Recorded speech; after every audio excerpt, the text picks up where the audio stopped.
Welcome to Career and Leadership Real Talk, the no-nonsense guide for ambitious managers who want to have more impact and progress their career. I'm Pamela Langan, a job search coach and expert CV writer specialising in helping frustrated professionals land the jobs and pay rises they know they deserve. And I'm Jacqui, a leadership and mindset coach specialising in helping newly promoted and new to role leaders to avoid the dickhead trap and lead with confidence. Between us, we've helped hundreds of leaders and managers to find new roles, take ownership of their careers, and handle the challenges that job searches and leadership responsibility inevitably bring. And now we're joining forces to share with you what we know has worked for our clients. Hello, and welcome to this week's episode. For the next few weeks, we've got something a little bit different for you. So back in the early episodes, we used to have a segment called Career Clinic, which was our real quick responses to questions that we've been asked. And what we found over recent episodes is that we've had some really juicy, meaty stuff to delve into. So we've really expanded and done full episodes. But for the next few weeks, we're going to catch up with some of the questions that we've seen that have come up either from messages, from our own clients, from communities that we're part of. So we're going to get straight into some of the real nitty gritty, some of the questions that we're being asked. As normal, if you have more questions that you want us to answer, then drop us a message. But for these next few weeks, we're going to be focusing on covering those. So we're going to start with some job search questions that come up.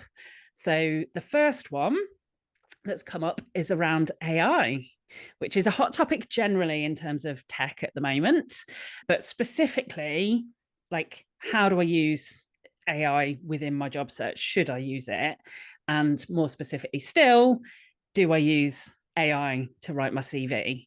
So Pam, are you one of these CV writers that's like, oh, my livelihood has gone up the Swanee, everyone's just going to use ChatGPT to write their CV? What's your response to that? How can people use AI and should they use it for their CV? You can definitely use AI to write your CV. It's definitely an option, but what you've got to bear in mind is that it can produce some real generic content. So if you are going to use it, you need to make sure that you are still showing what you deliver, what you can bring to companies, and also demonstrating some of the unique things about yourself as well. The things that the AI won't know, the things that they're not, that program or software is not going to know about your experience or your personality or what you bring to the role. So my advice would always be to try and write it yourself first. If you're really, really struggling, then use AI as a last resort. But what I'm seeing more and more of is people using AI, getting really generic results, and then coming to me because they're saying, the CV isn't working, the CV isn't getting them interviews. And then when I get my hands on the CV, I'm like, this is exactly why. And I'll go back and say, did you use AI to write the CV? Because I can tell by the language. So if I can tell, employers can tell, recruiters can tell. So the best way to do it is just to write it yourself. Think about what you can bring to the company. Think about what they're asking somebody to deliver and create your professional summary around that. And then obviously the rest of your CV information will follow that format as well. Yeah, I was talking not long ago to a brand strategy director at a client's firm, and they were recruiting for a marketing role. And I'm trying to remember how many of the candidates they said. I think it was 3 of the candidates. They had an application process. 3 of the candidates, when they'd submitted their application, had included the prompt. So they'd clearly cut and pasted and included the prompt as well as the response. And obviously in marketing, AI is big news. There's loads of ways it's being used. So you'd expect that people within marketing would be investigating and using AI tools. But I think it's just a really good example of where you just like you say, you have to be mindful, because your CV should make you stand out. It shouldn't make you blend in. And that whole piece of the language, it is generic. It thinks this is how a CV should sound, and it's making it sound CV-ish, but it's not making it sound more you. And I think from a recruiter perspective, we always want to know a bit about that person, a bit about what makes them tick, a bit about almost to be able to envision their character from the application process, whether that's just a CV or CV cover letter or an application form. You want to see a bit of the person as well, don't you? Yeah, definitely. And that is what makes people stand out. And I've seen loads that have used AI that have like spearheaded this, that, and the other, that have pioneered something. And it's not the language they would usually use. And it's now the language that other people are using because they're also using AI. So I would definitely think about the language that the AI spits out. Is that the language that I would use? Is that the language I'm going to use in the interview? Is that the first impression I want to give to people of me? And if that is the first impression, when I get to the interview, are they still going to see a bit of me, or am I going to seem like a completely different person? Yeah, absolutely. And if anybody listening is in that situation where you've tried that approach and you've used it, then obviously first look at how you can take that advice and create some of your own language around the format that's created. But also, we'll put Pam's link in the show notes. And if you do need professional support with making sure that your CV is going to get you in front of the right people, then that's obviously also an option. Second question then around this, and I'm lighting the blue touch paper here. People being ghosted by recruiters. Oh, this is a huge bugbear of mine, and it's happening more and more because recruiters haven't got as many jobs on as what they used to have. The current job market is tough for recruiters. Lots of companies are doing their own recruitment. So recruiters have got less things to talk to candidates about to start with. And then also recruiters are getting ghosted as well. So when they're getting ghosted, rather than being upfront with candidates, they're just also ghosting the candidates. So there's a real mix of the job market is tough out there at the moment, and there's absolutely no excuse for anybody being ghosted. People should be upfront. But what it does come down to is people being under real pressure and not having enough time to get back to everybody. Like if you're a recruiter, you've probably got about 200 plus candidates that you need to keep in touch with. You've probably got multiple jobs that you are recruiting for. You're having tons and tons of conversations on a daily, weekly basis. So sometimes the ghosting is completely unintentional. And from a recruiter point of view, I can almost sympathize with the recruiters because it is a high pressure job. But then from the candidate point of view, I also get it that it's not nice to be ghosted and to not get that feedback and to not know what's going on. So I think if you are being ghosted by a recruiter, try a different way of contacting them. Maybe try and send an email if you can't get through on the phone. Just ask them, can we close this loop down? Can you just let me know where we're up to? If I'm not being considered for this job, if it's on hold, if it's being filled, can you just let me know? And hopefully they will be able to close the loop so you can move on. If you're working with recruiters that are persistently ghosting you, then find another recruiter, find a different recruiter, look for different jobs to apply for, start looking at companies directly. Don't take offense to being ghosted. Try and get an answer from them if you wait to know, did you get through to the next stage, or will I be put through to the next stage? And keep the flow going, keep the job search flow going, because while you're waiting around for recruiters to get back to you, you're missing out on loads of opportunities that are out there right now. Yeah, and I think you're so right. The thing is that recruiters are really under pressure.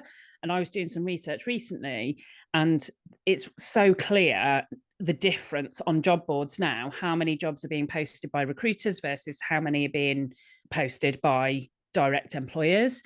And that aspect of the job market is changing as well. And I know we've referenced it before. I think it's really important I would say as well, from a mindset perspective, for people not to make it mean something about them. If a recruiter hasn't got back to you, then yes, be proactive, phone rather than email, or email rather than phone, depending upon what's happened. But also bear in mind, there can be so many different reasons. I had an internal candidate that I was talking to not long ago who was going for a promotion, and they had, which was even worse, almost an internal ghosting, where they'd put their application in and didn't get an interview.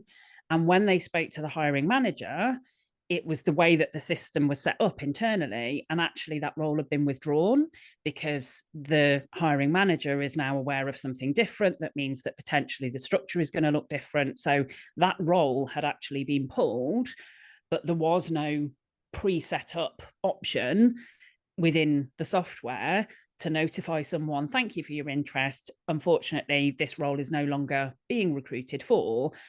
Had that person not have reached out to the hiring manager to say, I felt like this was a really good opportunity for me, and that's because they're ambitious and they wanted their promotion. Had they not have done that, they wouldn't have known. And so if you think about the external situation where recruiters have got, hopefully for them, multiple jobs from multiple different client companies and so many different applications coming in, even with the best intentions, for them to keep on top of every application, if they haven't got a pre-automated sequence that says something's happened, it can have been any of those things. It can have been the role's been pulled, an internal candidate's filled that role, so now it's no longer with the agency. There's all kinds of situations that can lead to it. So just don't make it mean something about you when it doesn't have to. Yeah, that is perfect advice. And I've got 2 questions for you now. I was just looking at them to see which one I was going to ask you first, and I've realized they're actually both quite similar. So I'm going to ask you them both and see what your view with your HR hat on is on these 2. So the first one is, I'm just outside my probation period and I've been offered a better role. My contract says I've got to give 3 months notice. Do I have to work this much notice? And then the second question, which is very similar. So I've been working at my current company for 2 years and my contract says I need to work 3 months notice. I've been offered a new role, but they want me to start sooner. Do I have to, again, work 3 months notice? So, yeah, it's interesting. I see variations and versions of those questions quite often because it's not unusual, is it? If you, especially I think for someone that's just out of probation, if you've got another job offer, you've started somewhere, it hasn't worked out, you've only been there a few months and you're keen to get on to the next thing. And especially if it's only a couple of weeks beyond probation, it's like, well, hang on a minute, doing another 3 months if I've only done 4 months or 6 months so far is a hell of a lot longer. And equally, there is pressure when people are recruited into a vacancy, the new employer doesn't want to wait. The new employer doesn't want to wait for 3 months, even if you have had longer service. So totally get why these questions come up. And I think it's interesting because with both of them, they talked about their contractual notice period. And I think it's useful to consider what that contractual notice period actually means, because it kind of means slightly different things depending upon whether you're employer or employee.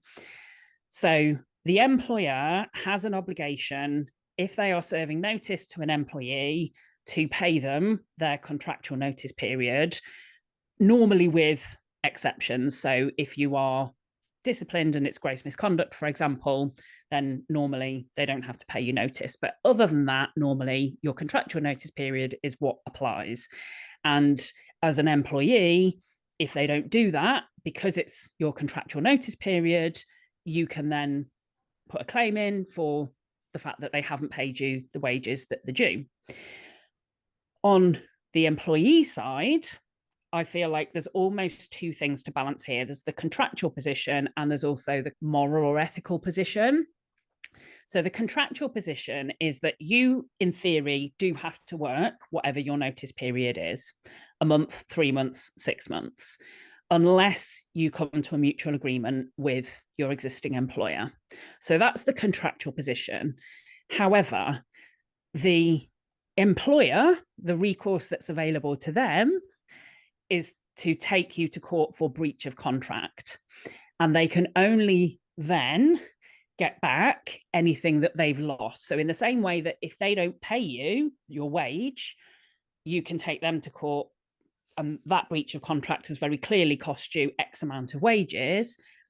On the flip side, if you haven't given them your energy or your attention or turned up to work for 3 months, there's very comparatively rarely is there a clear financial value. Now, there's some exceptions to that where it can be quite clear that you have cost the money if you've not fulfilled a contract.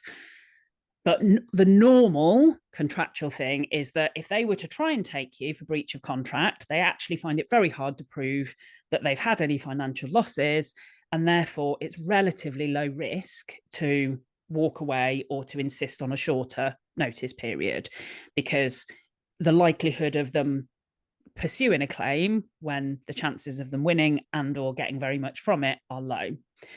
So then you have that moral or ethical stance. And here, what I always say to people is, think about a combination of how do you want to leave the relationships with your existing employer? What do you want and how do you balance the existing employer with your relationship with your new employer? And also sometimes there's factors around mental health and well-being here.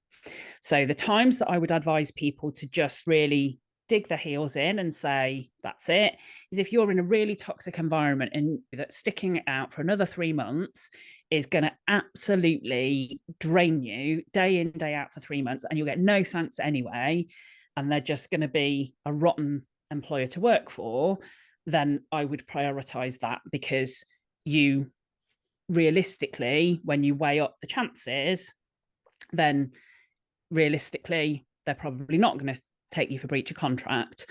I would say with all of this, it's not legal advice. And if you are in this situation, seek advice on your own circumstances. But yeah, broadly speaking, from a moral perspective, if they're a terrible employer anyway, they're not going to give you any thanks for sticking it out, and the toxic environment is going to drain you, then make a move sooner rather than later. If you are in an industry or in a role where that would sort of burn your bridges, then I would always try and find some compromise. If you need to, you normally can walk away sooner rather than later. But if you can do that in a way that is more amicable, rather than just leaving an employer in a lurch, then to me, that just balances in terms of my values and what feels right to me. I wouldn't want to just walk away. But if you're just out of your probation and they maybe haven't given you even a confirmation you're out of your probation, and you thought that your notice period is 2 weeks and it's actually 3 months, well, that's a massive difference. And then to me, the moral obligation is lower compared to the person that knew full well that they were 2.5 years in and their notice period was 3 months, and now the new employer is just putting pressure on. And realistically, that new employer should understand, because that new employer shouldn't be pushing you to turn your back and be unfair to your existing employer, because as much as they're keen to get you in and get things up and running, actually, when push comes to shove, they shouldn't be encouraging you to do the wrong thing by your existing employer. Yeah, it's always a funny subject, isn't it, to broach with your employer when that you want to leave sooner, and especially if you've got all of that toxic stuff going on, or you're just so excited about the new role or whatever's going on. Once you've accepted a new role, you don't want to work 3 months notice, do you? So I mean, what would you say is the best way to approach it? Would it be go with the proposal and a view of what the handover looks like, so that you're not dropping a bombshell and then running away? You're saying, right, here's the bombshell, but here's the plan. Yeah, absolutely. It's, again, comes back to take ownership. So if you want to be released sooner and you can make that something that can work and be a win-win, then it's much more likely that you can balance those things and have that amicable agreement. If you just turn up and go, I don't want to work 3 months, so I'm only going to work 2 weeks, see you, bye, then you are then turning and walking away. So absolutely think about handover, think about how work potentially could be covered if they need to recruit, think about what do they need to know, think about, are you happy to potentially be contacted, for example? So they might pay you for an extra 2 or 3 days where you're then almost on call for another month, so that if things come up, you're available. There's lots of ways that you can seek to compromise and make things work both ways round. I've loved our career clinic today, and we absolutely love hearing from you, supporting your career progression. So don't forget to send us in any questions that you've got or anything that you like support with that is career or leadership related. And don't forget to share this episode with anybody that you think might find it useful. And we'll be back next time with another career clinic special. Exciting news from us. If you're an ambitious leader or manager earning 50k or more and you're ready to take your career to the next level, we have an opportunity for you. Introducing Catalyst Career Club, your secret weapon for unlocking career success. As a member, you'll get access to monthly live training sessions, exclusive job opportunities, and the ability to get personalised advice from us on your toughest career challenges. We've helped thousands of driven leaders like you secure significant pay rises, land dream roles, and thrive in their careers. And now we want to support you in achieving your most ambitious career goals too. Membership is just $6.99 per month with no contract or tie-in. And as a special bonus for being our podcast listeners, you can use the code podcast at checkout to get your first month for just £1. Head over to pamelalangan.com/Catalyst Career Club to sign up now, and we'll see you inside.